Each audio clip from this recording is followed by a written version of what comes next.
Hola, mi nombre es David Gabriel y sean bienvenidos al canal La Cadena de Custodia, donde se realiza la emisión de cápsulas informativas, charlas, conferencias, seminarios e investigaciones referentes a temas de interés en el ámbito de las ciencias forenses. El día de hoy nos acompaña un gran amigo y colaborador del canal, Carlos Gustavo Chiquito Hernández, estudiante de la carrera de Psicología en la Universidad Veracruzana, quien nos hablará sobre el tema facultades asociadas a los homicidas. Bienvenido, hermano. Muy buenas tardes. Hola, ¿cómo estás? ¿Qué tal? Bueno, antes de comenzar, me gustaría hacerte un par de preguntas referentes a lo que es la psicología. Empezando con la más principal. ¿Qué es la psicología, hermano? Bueno, la psicología es la ciencia que estudia comportamiento, la conducta y los procesos mentales de las personas. Muy bien. Para el siguiente tema, que es de lo que vas a hablar, nos gustaría saber qué es la psicología criminal. La psicología criminal surge a partir de una necesidad que tuvieron por una rama que diera explicación a las conductas y los modos en las que las realizaban las personas que se convertían en homicidas. Ok, muy bien. Entonces, pues adelante con la presentación. Aquí tenemos una mirada psicológica a los homicidas. La cadena de custodia y yo soy Carlos, mucho gusto. Aquí tenemos una breve agenda y consta de, ahí pueden ver, son 7 puntos y no los voy a citar ahora mismo, pero los voy a ir explicando conforme vayamos pasando. Lo primero es un breve repaso histórico. Bueno, la criminología positivista se instaura en la segunda mitad del siglo XIX. A raíz de esto, muchas corrientes y disciplinas empiezan a querer dar de su parte y a regenerar aportes. Entre ellos encontramos la psiquiatría, la sociología, la antropología, economía, biología y, claro, la psicología. Todas querían aportar. ¿Cuál fue el problema? No todas podían hacer tan visibles sus aportes. Y esto estén seleccionando cuáles eran pues los modos en los que querían proceder. Y ocurre algo muy interesante. Se relega a segundo plano las explicaciones psicológicas que contemplan la existencia de factores intrapersonales. ¿A qué me refiero? Bueno, las explicaciones que tenían que ver con psicología y psicobiología, que planteaban más allá todas estas cuestiones, fueron dejadas de lado y empezaron a ser rechazadas, curiosamente, bastante auspiciado por la corriente de la sociología. Esto, por fortuna, ha venido cambiando y tiene mucho que ver con la pregunta de qué es la psicología forense, porque empezamos a cambiar conforme venía pasando el tiempo y ocurre un redescubrimiento de los aportes que la psicología podía realizar en la explicación de los comportamientos de los asesinos en serie y pues los asesinos en general. Surge la psicología forense, la cual he conocido no completamente, pero ahora ya la conozco muchísimo más gracias a que realicé esta investigación y es un campo en plena expansión. Bueno, primero tenemos a los homicidas. Vamos a definirlo un poco. Son individuos que le quitan la vida a otros para dejarlo bastante corto y no abordar pues cuestiones legales porque sea bastante más largo. También para que sean considerados homicidas múltiples tienen que haber matado siempre 3 o más víctimas que sean confirmadas en fallecidas o que hayan sido heridas. ¿Heridas a qué nivel? En ese momento o que hayan quedado con alguna malfunción como inválidos, que hayan perdido una mano, que hayan perdido alguna función. Esta clasificación se decanta en 3 grandes categorías.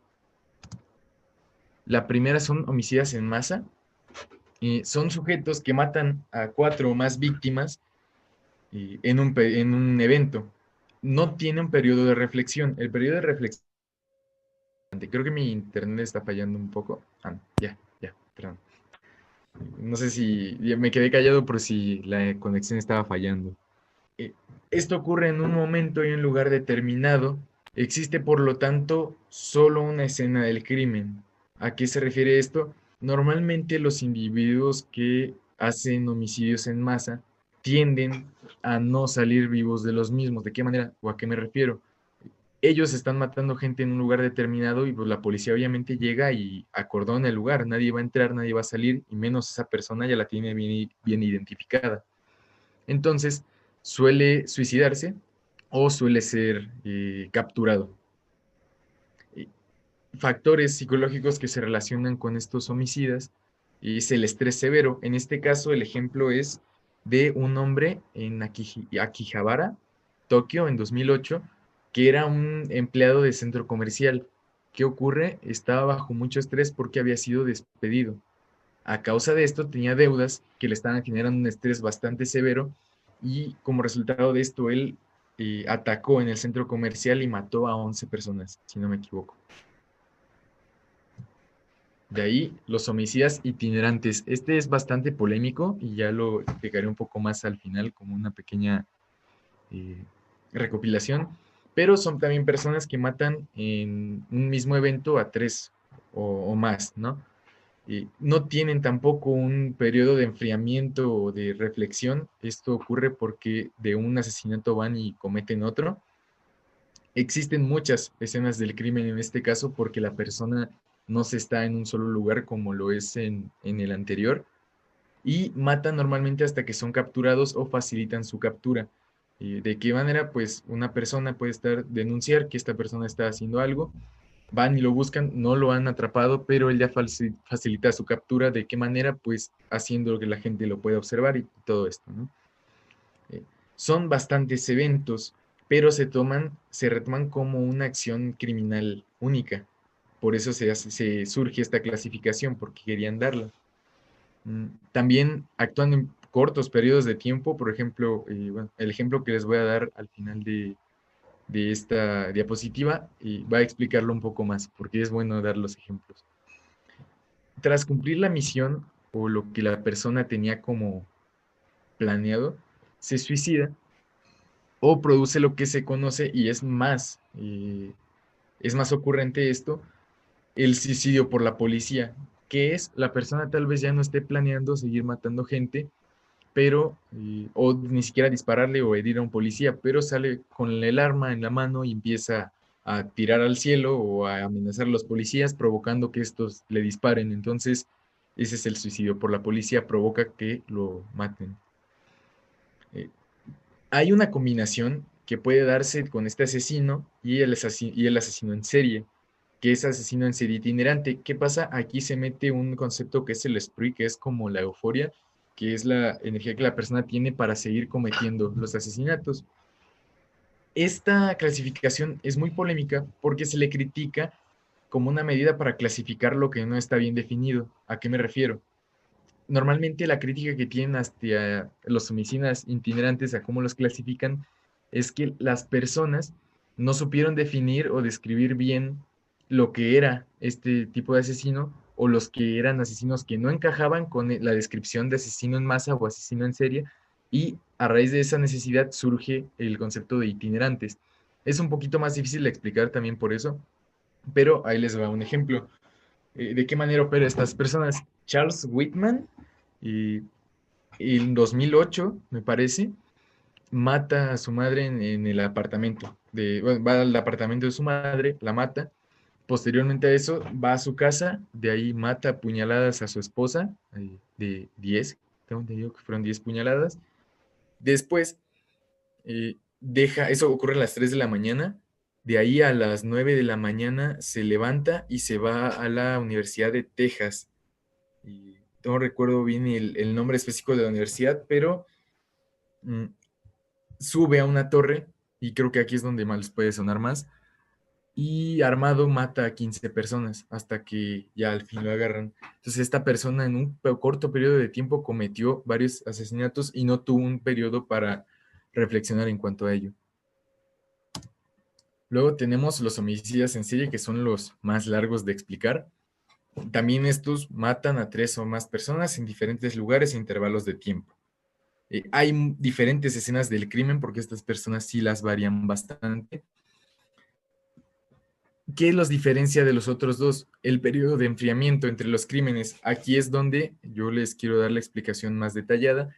Es que la persona empieza a tener una cierta reflexión o introspección de acuerdo a lo que él estaba realizando. O sea, la persona, en este caso, los homicidas en serie pueden sentir euforia, pueden sentir placer, pueden sentir diversos tipos de cosas, pero ya están pensando entre uno y otro acto criminal.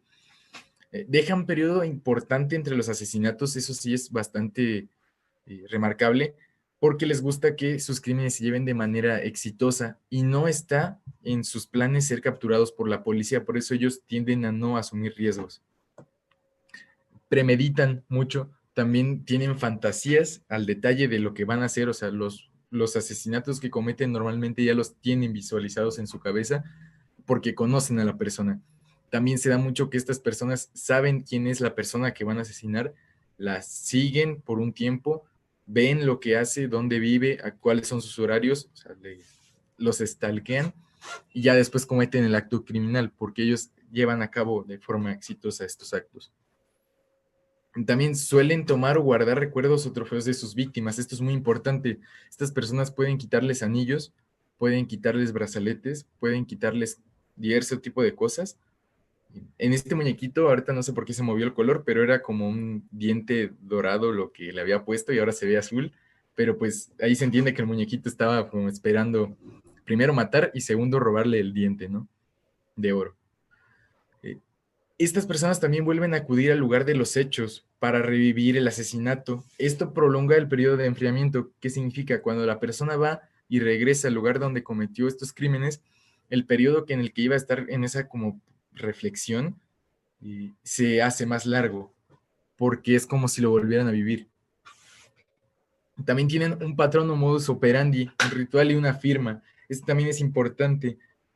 Por ejemplo, Jack el Destripador, él tenía el modo de tal cual destripar a sus víctimas, entonces él tomó este modus operandi también de que atacaba a personas vulnerables como prostitutas, que se entiende que son personas que están en la noche, él salía de noche, se cubría la cara, las destripaba, entonces es su modus operandi, o cómo lleva las cosas a cabo.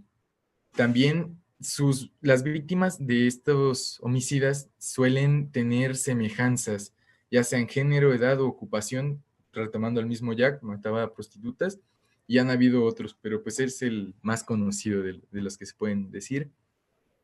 También estos individuos se encuentran muy bien integrados a la sociedad, normalmente. O sea, es el tipo de persona que tú ves que lo están arrestando y dices, pero él no mataría una mosca. Son personas que no tienen problemas en entrar en la mecánica social y no demostrar su doble vida, porque sí, puede tener una esposa, hijos y un trabajo estable y vaya, tú dices, no, no creo que esté estresado porque casi, casi tiene la vida perfecta y aún así es lo que es. Mm, Ellos, esto es un poco más como un dato que encontré, no le quería dar como bastante feedback, porque también suele dar mucho amarillismo, en especial este concepto del homicidio en serie, porque es bastante romantizado y muy polémico y amarillista, ¿no? Y más en la sociedad actual, pero se dice que tienen un coeficiente intelectual alto. Igual, quienes entendamos psicología sabemos que el coeficiente no es como lo único que define la inteligencia de la persona, pero pues ahí está el dato también. Son personas astutas y pueden estar años sin ser detenidos. Por ejemplo, el asesino del Zodíaco nunca fue atrapado y tampoco Jack fue atrapado. Entonces, de los que se puede saber que ellos no tocaron en la cárcel.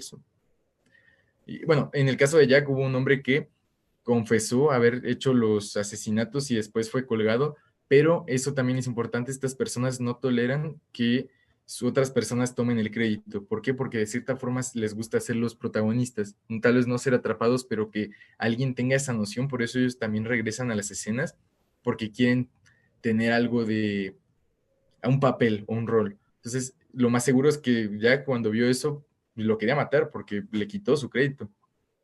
Y un rasgo importante es que se creen omnipotentes, pero pueden llegar a cometer errores por lo mismo. O sea, ellos primero se sienten que están a un nivel superior a cualquiera de nosotros o cualquier otra persona, pero en cuanto ven o se aferran mucho a esta idea de no ser atrapados, con el tiempo pueden empezar a cometer errores que van a llevar, pues, a su captura. Porque sí han habido algunos que son capturados. ¿Cuál es la diferencia entre un asesino serial y un asesino en masa? Bueno, la primera diferencia es que el asesino en masa no es una dificultad mayor para la policía debido a que no abandonan la escena, son capturados, abatidos o se suicidan. O sea, la persona no queda en el anonimato como lo hizo el asesino del Zodíaco, sino que lo agarran como el ejemplo de este hombre de Noruega que había disparado en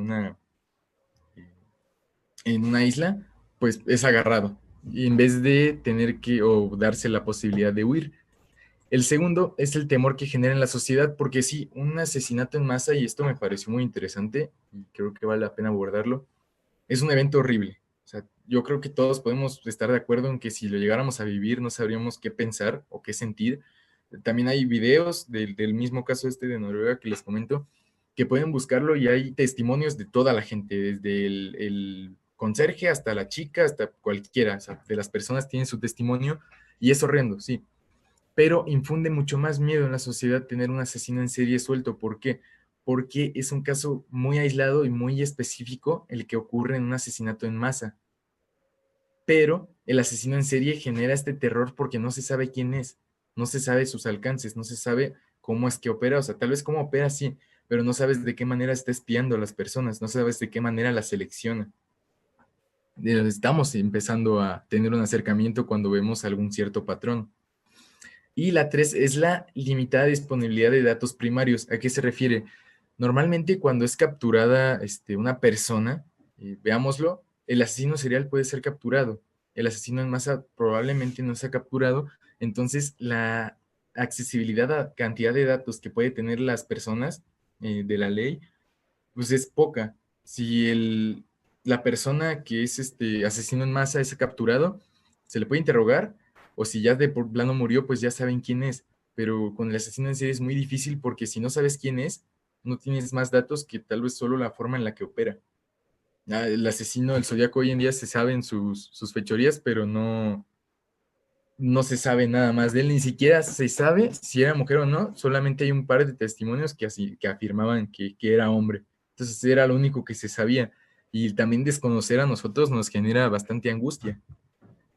Con respecto a los psicópatas, también porque es muy, bueno, creo que es importante definirlo.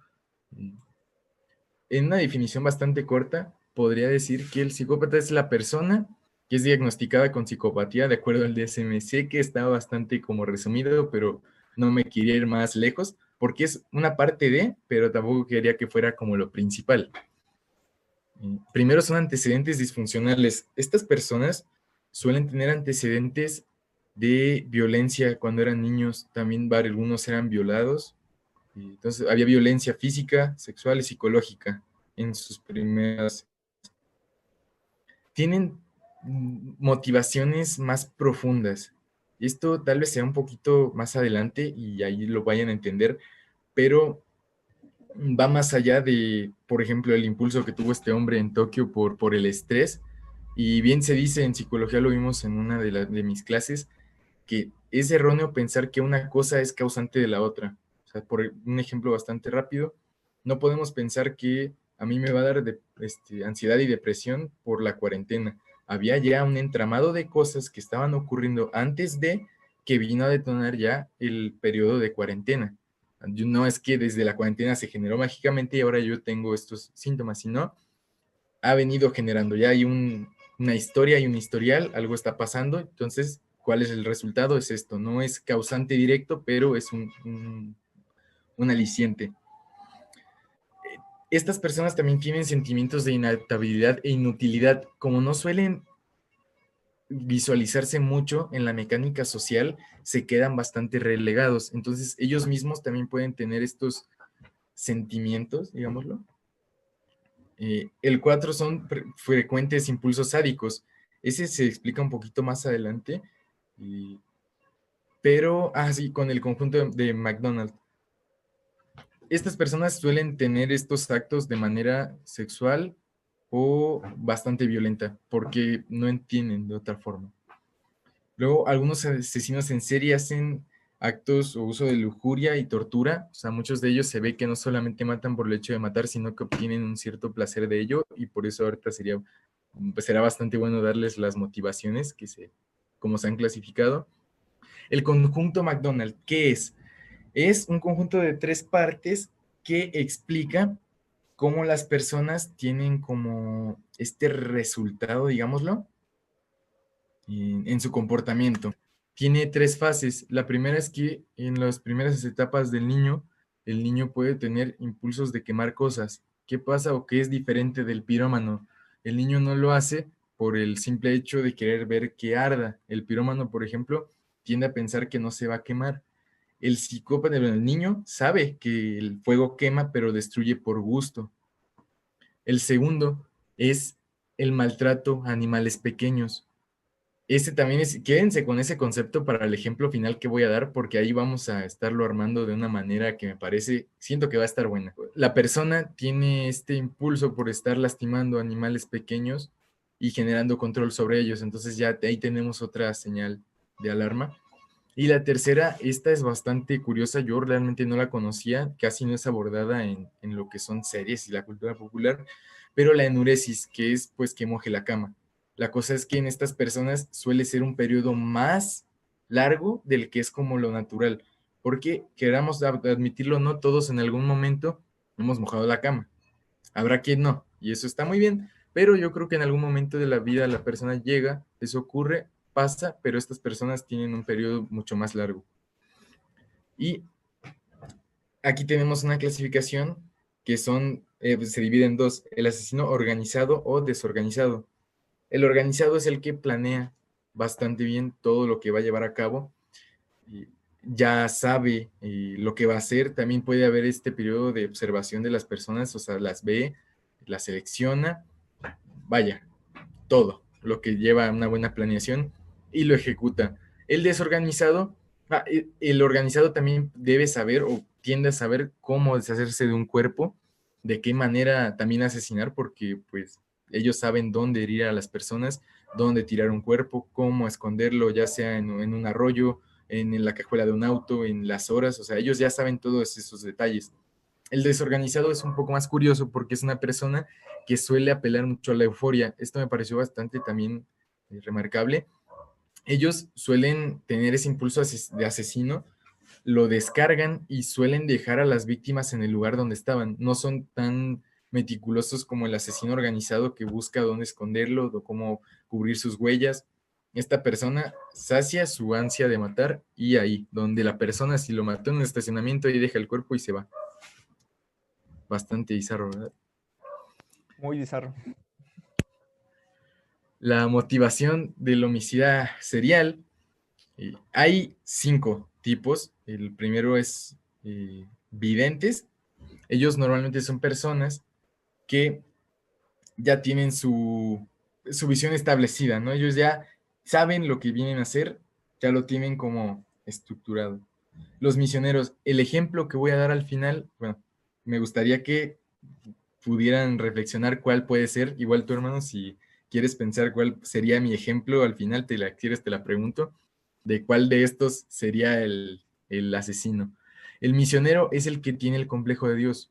Ellos se sienten enviados o se sienten superiores, también sienten justificadas sus acciones de cierta manera. Esto se va a ver un poco más claro con el ejemplo final, ahí sí no se preocupen.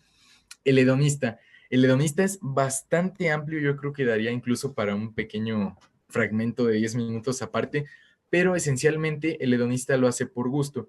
La cosa es que el gusto varía. Por ejemplo, puede ser gusto de placer sexual, placer pues por generar adrenalina, euforia, ahí puede variar bastante. Motivados por el beneficio. Aquí entran todos los homicidas seriales que pueden ser sicarios o que obtienen algún beneficio económico a partir de. Y la más común de todas es el poder o control. Estas personas asesinan para sentir que tienen control sobre las víctimas, sobre las personas. Por eso suelen elegir gente vulnerable para llevar a cabo sus actos. Bueno, aquí tenemos factores psicológicos asociados, ¿no?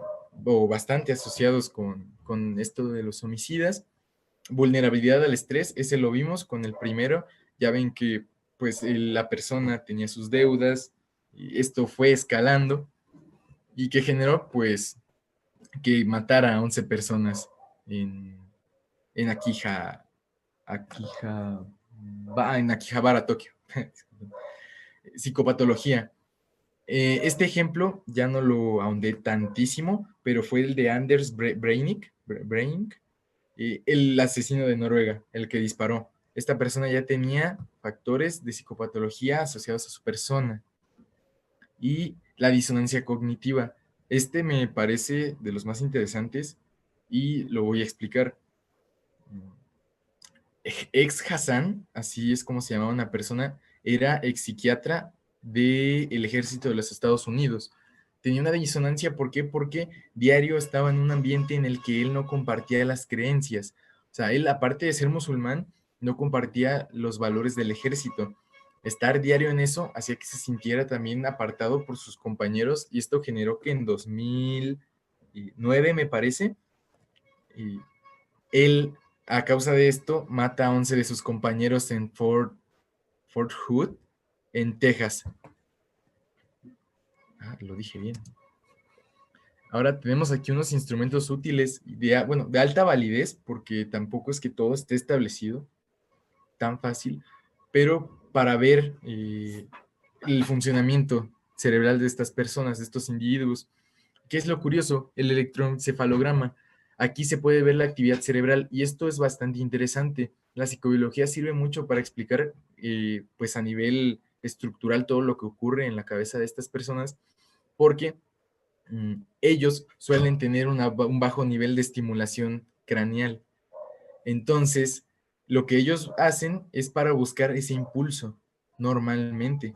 Ellos no solamente lo generan o sea, sí hay muchos factores asociados, como lo vamos a ver en el ejemplo final, pero se ve que ellos sí buscan esa emoción o eso que les haga sentir vivos, digámoslo. Segundo es el reflejo psicogalvánico, se llama RPG.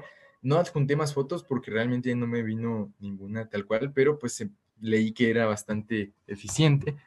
El volumen del pulso digital también y el ritmo respiratorio. Son todos estos pues herramientas útiles y de alta validez para poder analizar a los sujetos.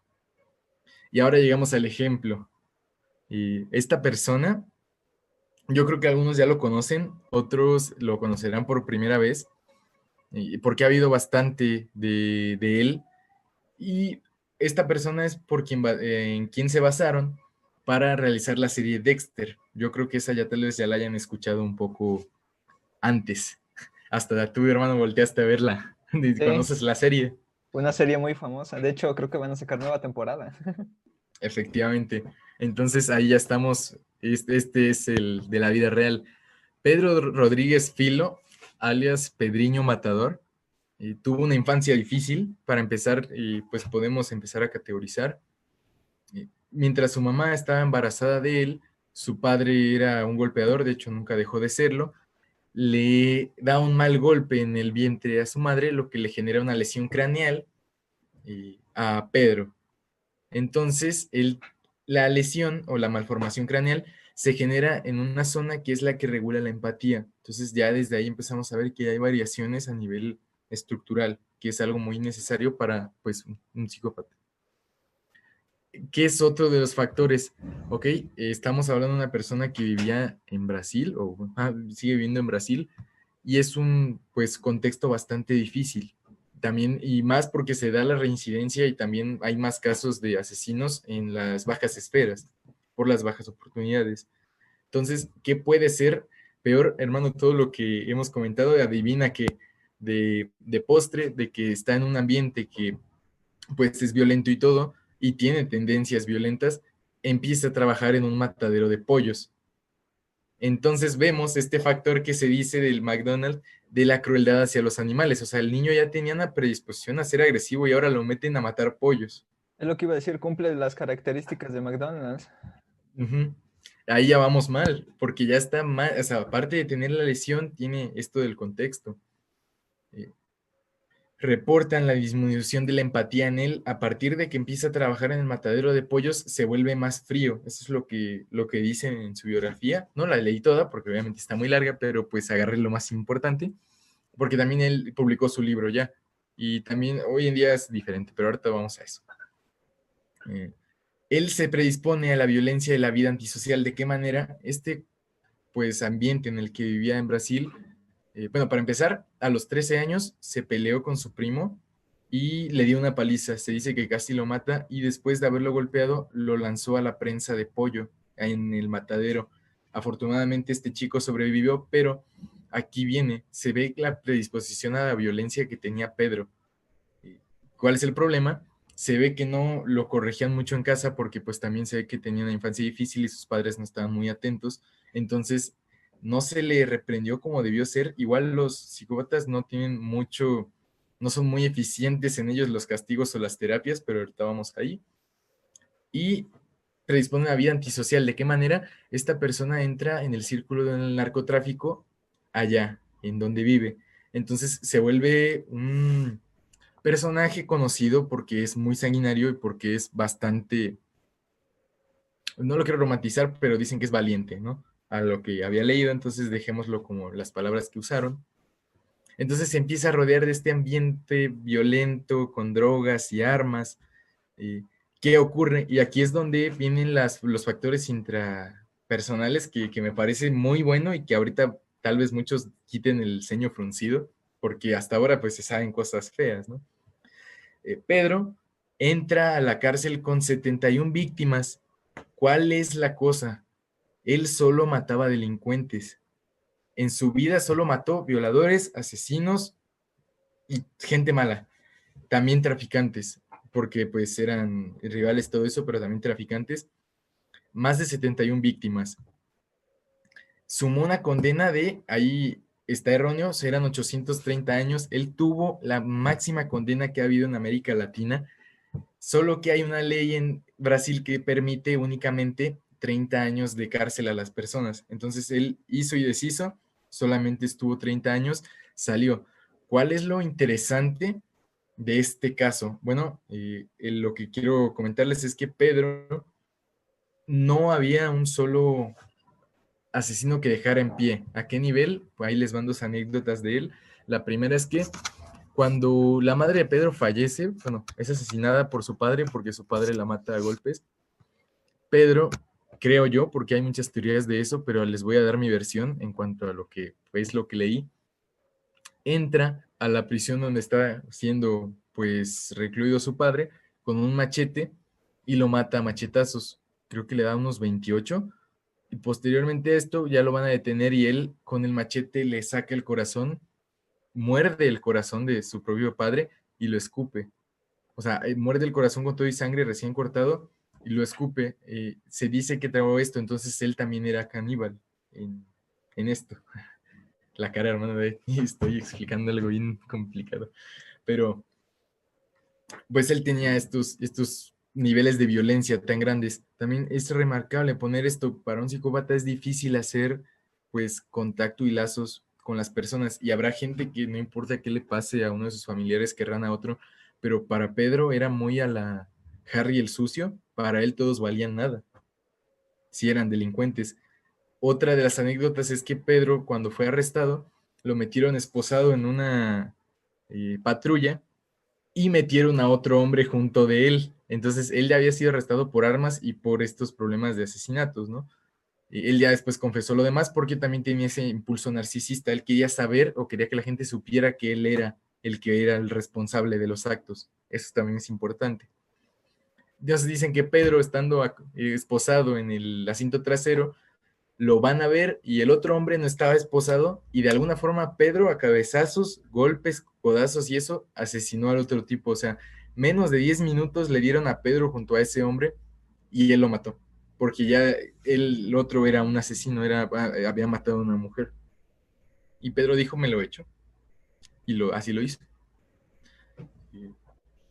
Vaya. Bastante pues, polémico, ¿no? Muy eficiente en lo que hace.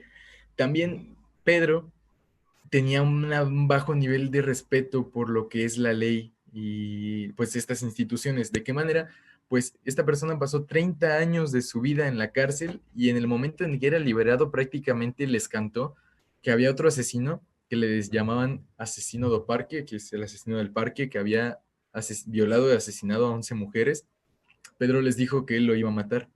O sea, prácticamente estoy saliendo de la cárcel por haber matado y lo primero que les digo es, voy a matar a alguien más. Él tenía ese bajo nivel de respeto realmente por las fuerzas del Estado. ¿Por qué agarrar este ejemplo? Porque también da bastante a la reflexión. O sea, ¿ustedes qué pensarían de una persona que solamente descargaba ese impulso en violadores y asesinos? A mí, al menos, creo que me da curiosidad saberlo. ¿Ustedes qué opinan? ¿Tú qué opinas, hermano? A ver, para un poco de participación. Mira, queda mucho en qué pensar. Yo como licenciado en Derecho, basándome en el aspecto de homicidio, que lo marca la ley, que dice que priva de la vida a otro y que queda estipulado en la norma, eh, se debe de cumplir, ¿no? Sea como sea, eh, homicidio es homicidio. Priva de la vida, quien priva de la vida a otro, ¿no? Esto no es algo que esté permitido en la norma, en el Código Penal, que digan, bueno, sí mató, pero mató a puros violadores, mató a puras personas que también eran asesinos y por ello hay que perdonarlos. Y cosa que no sucedió porque por lo que narras, que su condena como tal era de 400 años, pero también no estaba, no estaba Sí, solo me remarcado, equivoqué. no estaba remarcado. Ah, no, que eran 800 años, ¿no? Dijiste que era lo más alto Sí, que la más alta. sabía hasta a nivel Latinoamérica. Y pues lo único que marcaba eran 30 años. Pero Ujú. bueno, se tenía que cumplir.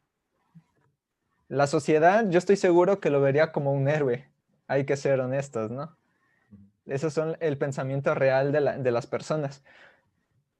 Pero la realidad es otra. Sigue siendo un psicópata. Sí, es un psicópata, Un tal cual. psicópata. Y es un mesías porque él mismo decía que estaba a un nivel más alto que los demás porque él solo se encargaba de la escoria. Claro. Sí, porque eso incluso se ha visto en series, ¿no? Series, películas. No hay que ir muy lejos. Incluso la misma historia de ¿qué era? La de Ted Bundy. Ahí lo narran como alguien muy hermoso, ¿no? Por su belleza, de que eh, las chicas lo perseguían, ¿no?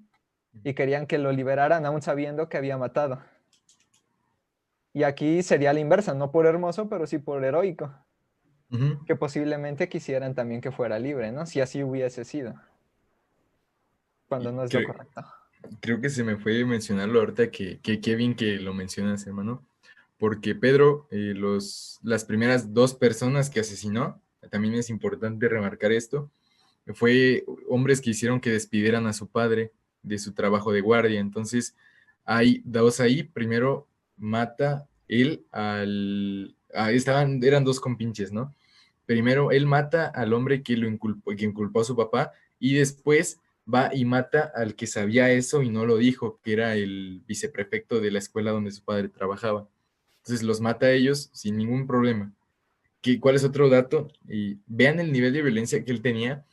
Entró con 71 víctimas a la cárcel y durante su estancia en la cárcel de esos 30 años asesinó a 48 presos. Él no tenía compañeros en donde estaba preso porque él los asesinaba. Pasaba Seguía muy matando. seguido. Sí, seguía matando dentro de la cárcel. Entonces él tenía un modus operandi muy establecido en que no toleraba a los maleantes. ¿Qué es lo interesante de él? Hoy en día hace videos en YouTube porque dice que un amigo suyo lo animó a que empiece a hablarle a los chicos de que, oigan, ya no hagan los errores que yo cometí, no hagan ciertas cosas, pero yo creo que siempre va a estar el debate de la gente, porque para algunos ha de ser, pues, no tan malo, y para otros que sean más correctos, sí dirán que hizo cosas malas, ¿no? Pero ahí está para el debate. Algo interesante aquí es que esta persona con que un amigo se lo dijera, pues empezó a pues cuestionarse ciertas actitudes, ¿no? Y es complicado porque no quise hacer una diapositiva tal cual de esto porque quería ver qué sé más, pues ya de mi persona, pero es difícil y también está comprobado que los psicópatas se apeguen a una forma de tratamiento. Es muy Ok. difícil ofrecerle tratamiento psicológico y psiquiátrico a los psicópatas, es complicado. Y de hecho hay unas investigaciones que dicen lo contrario, que estas cosas, en vez de ayudar, perjudican más al sujeto, porque él no opera de la misma forma que nosotros, no lo hace. Entonces, en la cultura popular, y creo que esto también es importante, me gustaría remarcarlo, está más fuerte hoy en día y se está viendo un poco más esos mensajitos que le dejan entre líneas en las películas, en los libros y en distintos lugares, de que es inútil ofrecerle tratamiento a estas personas. Yo Ok, que digo, yo pues por mí bien que se hubiera una forma de tratarlos, ¿no? Porque igual también investigarlos es bueno, pero voy a dar un ejemplo que igual es un poco más palomero, pero pues no está de más. Y hermano, ¿tú viste la película de Halloween, la nueva? no, no la he visto, pero sí, bueno, la anterior sí, sí la he podido ver. Bueno, la nueva ocurre 40 años después de la película original y se supone que ahí, viéndolo ya como un psicólogo, porque pues sí, la fui a ver con mi familia y ellos pues la vieron como la historia del asesino, ¿no? Lo que yo vi entre líneas y después me pareció interesante verlo en una reseña, es que tiene un mensaje muy claro con respecto a la pena de muerte. ¿De qué manera expone que el sistema de salud no está preparado realmente, ni siquiera en países de primer mundo como Estados Unidos, bueno, primer mundo, para ofrecerle tratamiento a una persona que tiene ese grado de psicopatía, ¿no? O sea, primero, es una persona peligrosísima que ya mató gente, le quieren ofrecer un tratamiento, no sirve, y de qué lado, me parece muy bueno que te dan el lado de la víctima. Cuando tú la veas, tal vez esto te suene más, porque te muestran que la protagonista, que es Laurie Strode, pasó 40 años de su vida entrenando, aprendiendo a disparar, creando una casa que es como una fortaleza, enseñándole a su hija también a disparar y a defenderse, o sea, porque ella estaba traumatizada. Entonces te muestran de forma un poco cruda. Hay una escena en la que, bueno, ella ya pasan un par de cosas y ella, viéndose ruda como se ve hoy en día al inicio, se quiebra, empieza a llorar, ella supone que es alcohólica, entonces empieza a beber y la mano le tiembla todo. La escena está bien construida realmente, también habría que ver esos detalles. Entonces ella te muestra que a pesar de todo el tiempo que ella aprendió a defenderse, que ella se siente más segura de sí misma, que ella ya pues se puede decir que no siguió con su vida porque es obvio que quedó con muchas cosas, Claro. pero que sabe defenderse, es inútil para ella y no le va a traer tranquilidad ni paz perdonar al asesino ni nada. Para ella le traería paz saber que el asesino ya murió. Y ese es el mensaje tan fuerte que da con respecto a la pena de muerte. Ted Bundy fue condenado a muerte. También John Wayne Gacy. A John Wayne Gacy le dieron el premio al vecino del año, imagínate eso. No Eso- manches. sí, es lo más curioso. Le dieron 2 años consecutivos el premio al mejor vecino, pero era muy curioso porque era la casa del vecino, el mejor vecino de toda la manzana, pero su patio siempre olía feo. En el patio es donde enterraba a sus víctimas. Entonces, es bastante bueno. Ustedes también podrían quedarse con ello. Es interesante lo que llegué a leer en cuanto a ofrecerle tratamiento a estos individuos, pero es muy complicado todavía. Y sí, y esta corriente se está haciendo presente cada vez más. Yo usé un ejemplo que me pareció muy claro, pero lo pueden darse cuenta o vean, cuando vean una película, vean esos matices. Es muy interesante verlo. Y pues de mi hermano, de mi parte, ya vendría siendo casi todo. Muy bien. Pues muchas gracias. La verdad es que he quedado sorprendido. Eran muchas cosas que la verdad jamás me imaginé y más de una persona, un psicópata, que uno diría que esto solo pasa o solo sucede en las series, en las películas, porque como tú mismo lo mencionaste, este personaje, este sujeto, Pedro Rodríguez, pues fue tomado para Dexter, ¿no? Por lo que cuentas, al parecer las series se basan en la realidad, no la realidad como uno diría que no sucede, ¿no? Al parecer es a la inversa. Y esas frases que normalmente dicen que la realidad supera la ficción, pues es muy cierta, porque al parecer así sucede. No sé si tengas algo que agregar? Bueno, como ya abrí el tema, me gustaría dejarlo, ya ves que luego son de tipo youtuber, de déjame en los comentarios qué opinas. Personalmente, creo que buscar una manera para tratar a todas las personas no está de más porque somos profesionales de la salud que tenemos que saber qué hacer, pero también respeto ese lado de las personas que puedan estar del otro lado, ¿no? O sea, de que ya es un familiar o algo. De hecho, lo vamos a ver la semana que viene, no sé si te acuerdes, Claro que con sí, esto del duelo.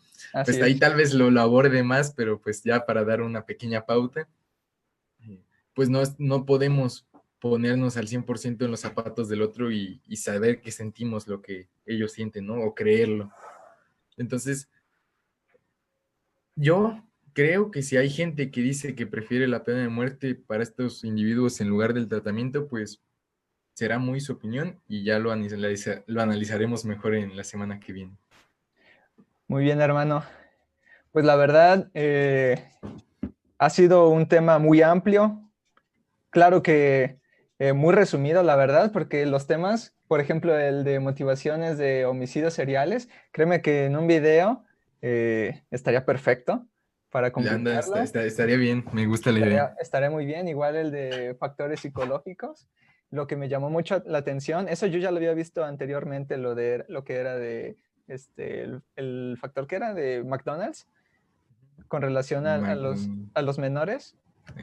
Ese, el del conjunto de McDonald's. Ese también, todo lo que es el aspecto importante con respecto a los psicópatas. Ese si también se pudiera ver en algún otro video, estaría perfecto. Eso de Ahondarlo, claro que sí. muy bien, hermano. Pues para las demás personas que están viendo el canal, síganos en Facebook, en YouTube, en Instagram, para más contenido de la cadena de custodia. Para el próximo video que se va a hablar sobre el duelo, ese también va a estar muy interesante con respecto a las víctimas y los ofendidos. Y pues no queda nada más que decir que es momento de investigar y de llegar a la verdad.